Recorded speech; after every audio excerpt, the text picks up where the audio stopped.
després de la presentació i el context que ens ha posat el degà, jo presentaré la memòria que s'ha elaborat des del Consell conjuntament amb els agents socials i econòmics més representatius de la ciutat. Jo aquí vull agrair a tots els membres que formen part del Consell i que ens han ajudat a l'elaboració.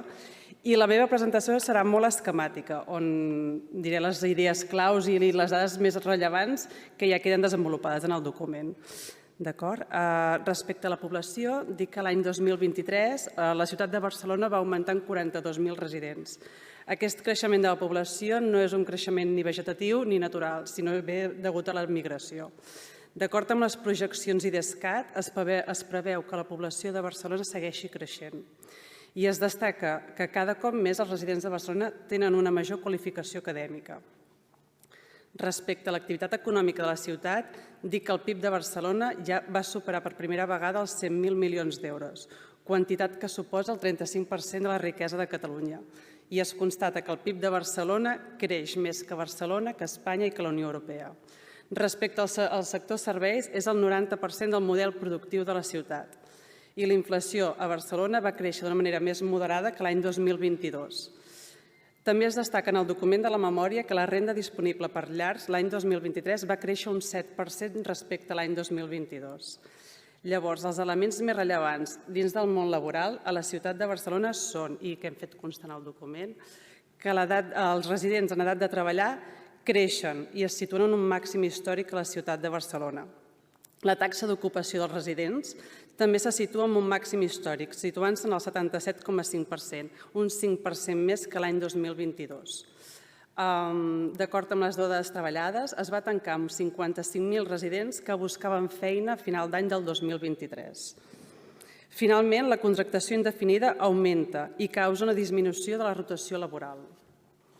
Pel que fa a les polítiques actives d'ocupació, en el document hem recollit que l'any 2023 s'han invertit aproximadament 90 milions d'euros en polítiques actives d'ocupació dins la ciutat, quantitat que suposa un 0,1% del PIB de la ciutat.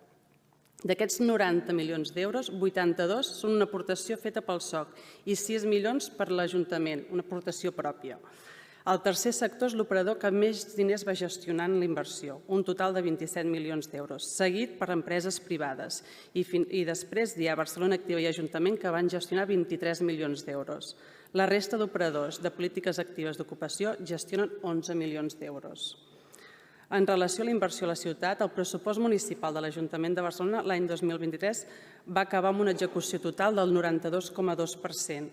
I si es té en compte les inversions reals, l'execució va arribar en 78,5%. Les polítiques d'habitatge i urbanisme concentren gran part de la inversió i es destaca el 2023 com una inversió creixent en les polítiques de medi ambient, cultura i esport. Finalment, dins del document de la memòria, també s'ha volgut destinar un capítol a la pobresa de Barcelona. En aquest sentit, dir que la taxa de pobresa a la ciutat es troba en un 22,9%, un 1,2% superior que l'any anterior.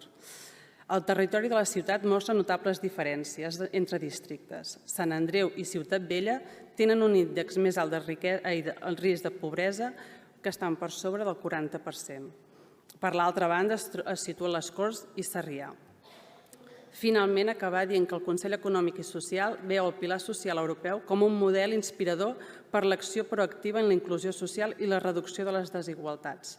També considera que és una eina clau per avançar i aconseguir que Barcelona i tot el seu conjunt metropolità sigui més cohesionat, just i equilibrat. Ja està.